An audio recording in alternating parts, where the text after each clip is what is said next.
today sees the publication of the report of the independent inquiry into Telford child sexual exploitation, or CSE. It's 3 years since I was appointed to chair the inquiry. Completion of the inquiry and the publication of this report has taken longer than I, or the commissioning body, expected. And while I regret that this report has taken longer than I intended to publish, I'd hoped that it would be out sooner, I don't consider that it could, in all the circumstances, have been different. For two main reasons. First, because the inquiry's scope has been very wide. In terms of analysing the response to CSE in Telford and drawing conclusions, I've looked as far back as 1989. However, I made clear from the outset that I would hear from victims and survivors of CSE, regardless of when they were exploited. That decision has been vindicated by the witness accounts I've seen from victims and survivors who were exploited as long ago as the 1970s. Second, we've received a greater volume of documents than we expected, and we've had to review large quantities of material to identify and analyse what's relevant. The inquiry's received in total over 1.25 million pages of material. Additionally, we've taken and considered evidence from 170 witnesses, on some occasions seeing witnesses more than once, during a time when the COVID pandemic has made meetings much more difficult. The pandemic, of course, also impacted the speed at which disclosure has been provided by key organisations, many of whom have been at the forefront of the local COVID response. Furthermore, we've continued to receive acutely relevant material from key stakeholders, particularly Telford and Wrekin Council, even during the last few months. The overwhelming theme of the evidence has been the appalling suffering of generations of children caused by the utter cruelty of those who committed child sexual exploitation. Victims and survivors repeatedly told the inquiry how, when they were children, adult men worked to gain their trust before ruthlessly betraying that trust, treating them as sexual objects or commodities. Countless children were sexually assaulted and raped. They were deliberately humiliated and degraded. They were shared and trafficked. They were subjected to violence and their families were threatened. They lived in fear.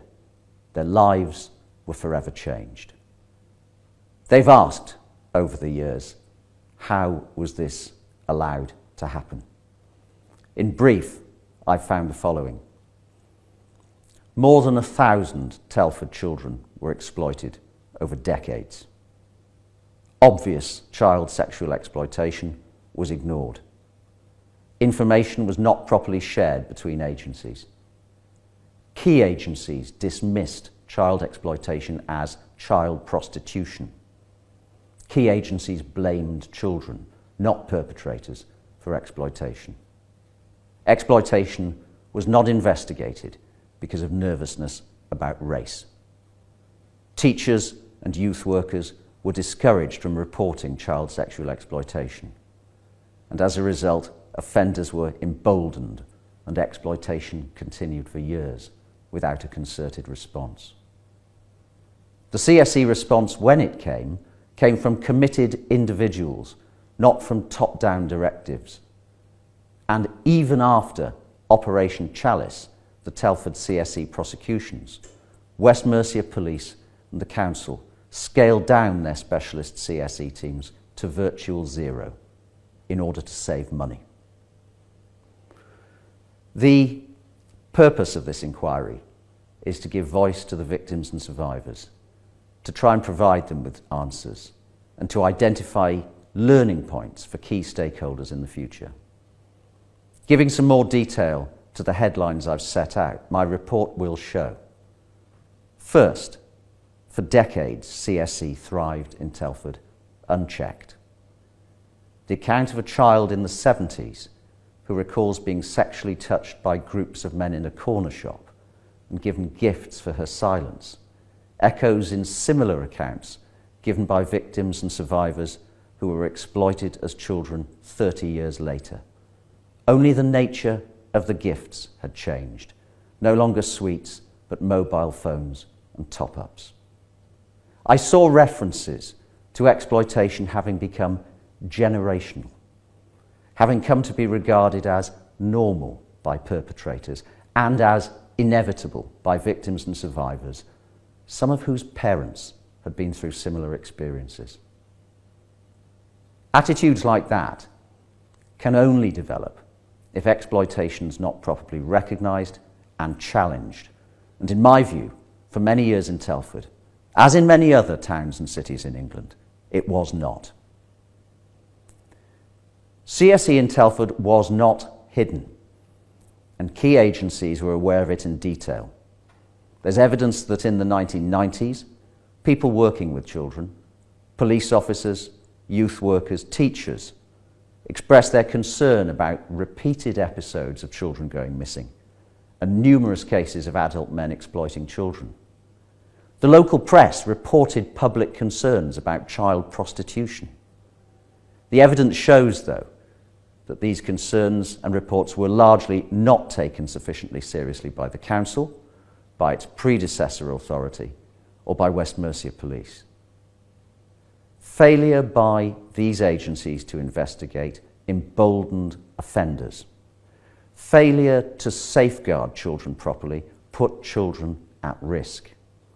So far as both the council and West Mercia Police were concerned, a number of features appear to have contributed to this shocking failure to address CSE.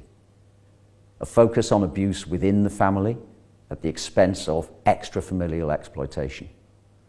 Overcaution about acting in the absence of, quote, hard evidence, that is, a formal complaint from a child about exploitation. And a nervousness that investigating concerns against Southern Asian men, in particular, would inflame racial tensions. In those cases where there was an official response, the response was often unhelpful and the approach misguided. Throughout the early 1990s and 2000s, exploited children were seen by professionals within safeguarding and within West Mercia Police as having made unwise, quote, lifestyle choices. The children were treated as having put themselves at risk, rather than having been intentionally targeted for exploitation. For far too long, there was no CSE-specific response, and the focus of all participating agencies was upon changing children's behaviour, rather than seeking to understand the reasons behind that behaviour and targeting criminal perpetrators. Although things began to change in the mid-2000s, with the creation of the Council's Children Abused Through Exploitation, or CATE, team, and the beginnings of West Mercia Police's Operation Chalice investigation, these positive developments were not the result of any political or high-level organisational response within the Council or West Mercia Police. Rather, they resulted from the determination and drive of a few individual professionals. These were small teams, inadequately funded, and while they cooperated extensively with each other, for years there was no real integration between the CATE team and the Council's safeguarding operation. This was in no real sense an overarching multi-agency response. Following the conclusion of the Chalice trials, the Council and the police were slow to recognise the importance of the retention of a properly funded CSE response. Indeed, by 2015, both the Council and police provision for CSE had in some ways gone back almost a decade. It was, as it had been in 2006, ground-level officers and practitioners who were keeping the CSE-specific response alive. It's proper that I record that there were very useful developments in 2015-16 in both the Council and West Mercia Police responses. These were driven, though, it seems to me, by the combination of external reviews of those organisations and, once more, because of continued efforts on the part of a few individuals. The Council made the CATE team a properly established and funded part of its safeguarding response, and West Mercia Police formed a specialist CSE team, crucially with analytical capability. And there have followed a number of increasingly positive reports and reviews of both the Council's and the police's CSE provision. I do consider that today the key organisations responsible for addressing CSE in Telford, that is the Council and the police, have in place properly resourced, dedicated and expert teams that are well equipped both to identify CSE risk areas and to help children who are being exploited. But in my judgment, key organisations should reflect upon why it took them so long to react when the lives of children, and consequently, of course, the lives of the adults they would become, were being blighted by exploitation. The inquiry's terms of reference require me to consider the extent of CSE within Telford, to make some assessment of how many children were exploited over the period of my terms of reference, that is, since 1989. As I've said, I'm satisfied on the evidence that CSE has existed in Telford for decades. The town's history of child sexual exploitation became the focus of national press attention in 2016, when journalists of the Mirror Group, notably Geraldine McKelvey, spent months working with victims and survivors of CSE. And in 2018, as a result of this work, the Sunday Mirror suggested that, quote, up to 1,000 girls may have been subjected to sexual exploitation in Telford over 4 decades.